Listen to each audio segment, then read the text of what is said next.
Explained by the Billy Meier Contacts. Mysteries, myths, legends, conspiracy theories, historical inaccuracies, and more. Compiled by David Chance, revised October 18, 2023. Mu Lost Continent, Mu Mythical Lost Continent. See also Agartha, see also Atlantis, see also Hyperborea, or Hyperboreans. Contact Report 009. At our fifth contact, I finished the history of humankind at the time when 50,000 years ago, according to earthly calendar, our homeworlds found freedom and peace. Before that time, 70,000 human beings fled under the leadership of the scientist Pelagon. With spaceships, which they had seized, they fled through the space out of another configuration of space and time into the one of the Milky Way of the Dern universe and settled on the Earth. Under Pelagon's leadership, there were 200 sub-leaders, scientists who were each responsible for a specific field of knowledge. Pelagon was unanimously recognized and respected by them and all others as King of Essence of Wisdom, Ishwish God. In the course of the millennia, they built large cities and inhabited all continents of the earth.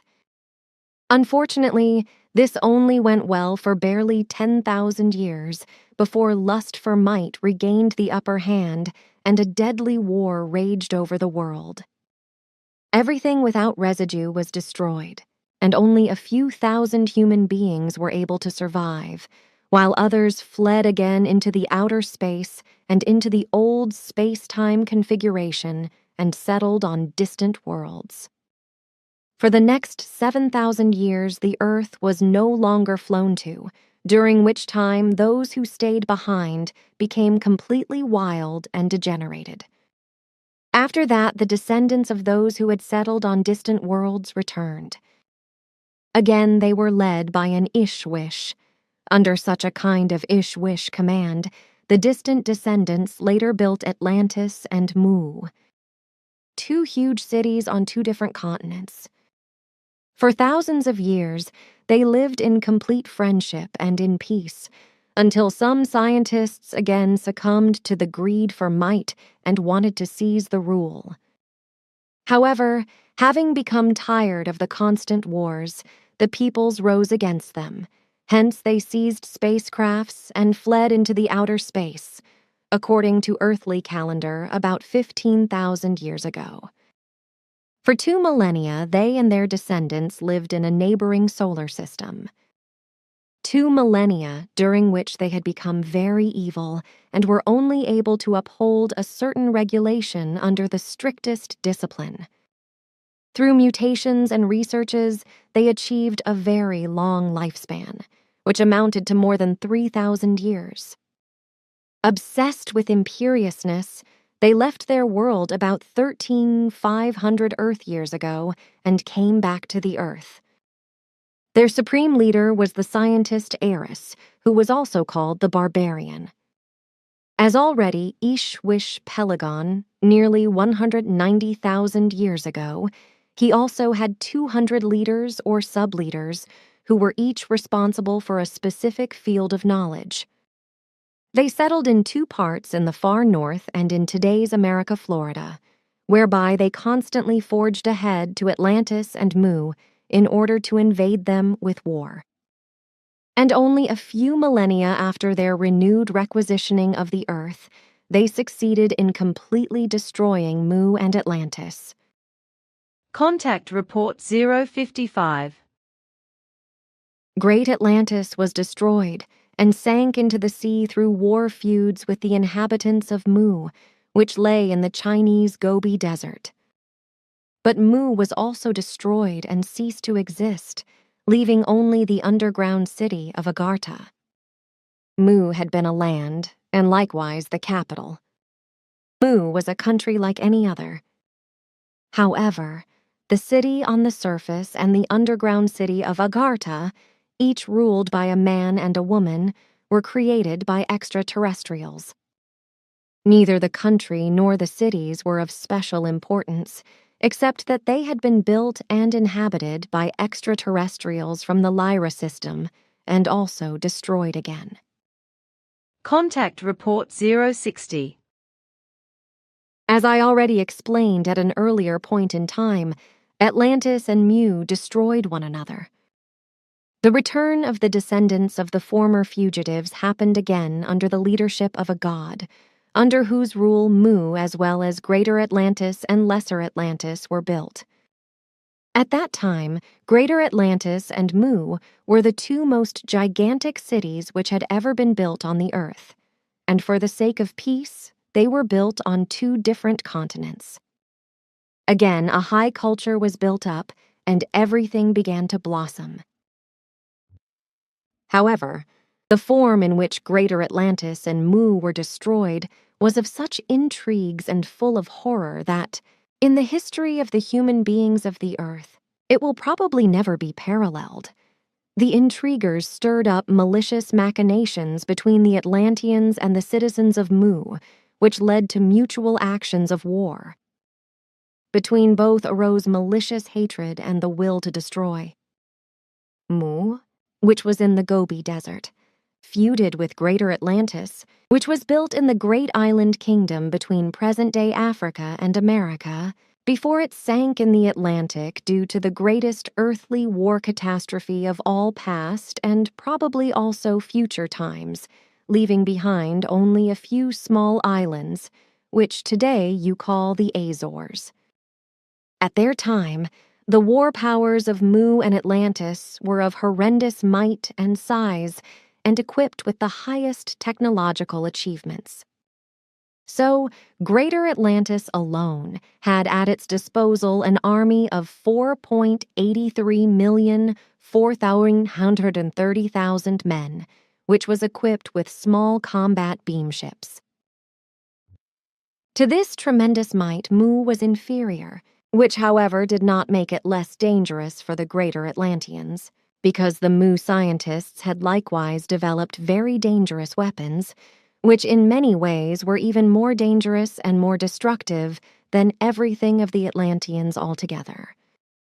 The scientists of Mu had in fact discovered powers, which made it possible for them to convert entire small planets into all-destroying space bombs, by pulling them out of their orbit of millions of years and with extreme precision, steering them onto a carefully determined target of another planet and letting them crash down with devastating force and explode above the target. And it was exactly this frightful weapon they used when Greater Atlantis commenced the full-scale attack against Mu. The best and the most suitable scientists of Mu were charged with finding a suitable planetoid which could be used as a deadly and annihilating missile against Atlantis.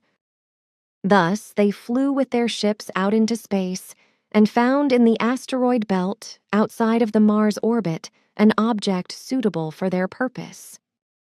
It was a planetoid of several kilometers diameter. However, we are not able to analyze its exact size anymore. By means of atomic and electroenergetic energies, it was thrown out of its orbit and brought onto course towards Earth. After that, the planetoid's own rotation was slowed down and brought to a standstill, whereupon on the side turned away from the Earth, a drive unit of gigantic size was installed for the purpose of a tremendous acceleration of the small planet, which was supposed to be directed to its destination with breakneck speed. Only less than half a day before the full-scale attack of Atlantis against Mu, the deadly space bomb was completed, a death messenger of human insanity and of tremendous consequence. When Atlantis undertook the attack, the producers of the death missile were informed within a few seconds, by means of hyperwave impulses, about the oncoming events and were charged with allowing the death missile to take off. A few seconds after receiving the command, on the side of the planetoid facing away from the Earth, 1,000 suns appeared to race into the dark space, and with gigantic force, the monster started moving. Very quickly, the speed of the messenger of death increased, steered by scientists controlling the monster, who were sitting on the planetoid, completing their task, and thereby were doomed to die.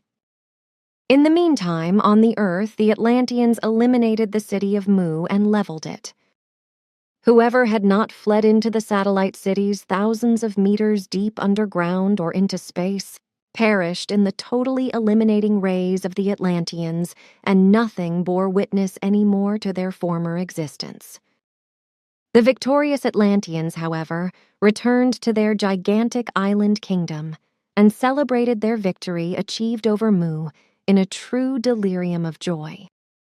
However, their joy did not last long, because they had barely begun their festivities when messages came thick and fast in regard to the danger rushing towards them through space. Only a few high government officials and scientists were still able to clear out and flee with their spaceships into space before the catastrophe was unleashed over Atlantis and made it sink into the sea.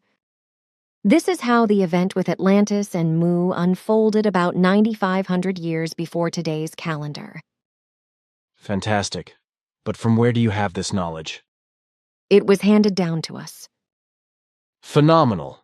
But you said just a moment ago that these events belong to the past 9,500 years before our calendar, as you say.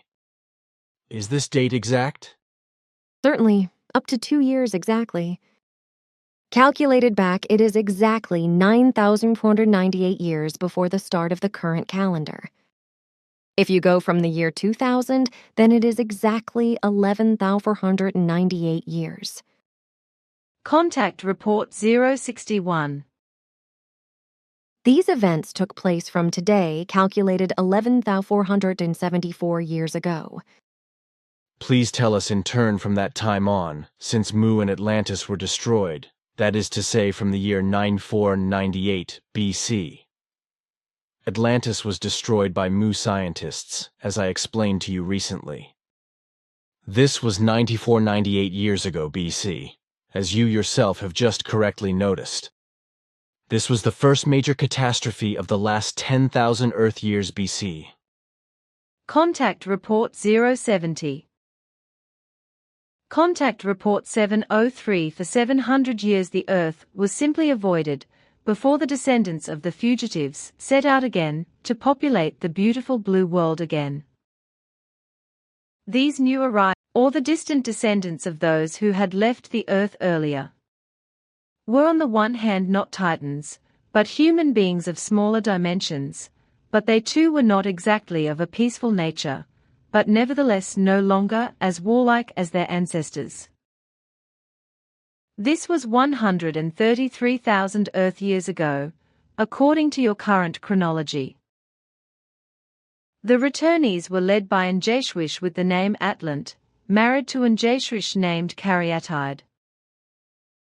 In the latest episode, under the leadership of Atlant, the continent of Atlantis, which had been headed for again and again, and used for millennia, was expanded and made habitable, while under the command of his wife Caryatide, Lesser Atlantis came into existence, as at the same time her cousin Muras built the gigantic city of Mu, which, like Atlantis, also found its origin in very early times.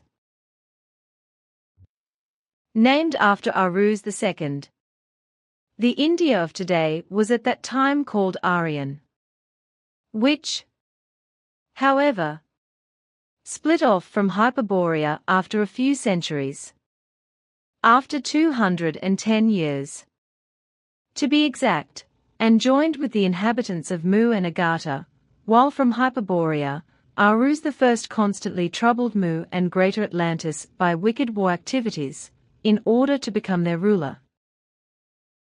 During around half a millennia, or said very precisely, during 502 years, those war machinations continued, until Aruz I, who in the meanwhile had become old and weak, succeeded in infiltrating wicked elements of his hater humans into the leading controlling ranks of Atlantis and Mu. who secretly stirred up violence and hate for so long, as also did their descendants over several centuries. Until, through boundless intrigues, Mu and Atlantis were able to be completely destroyed some centuries later, while the only few survivors were beaten into servitude.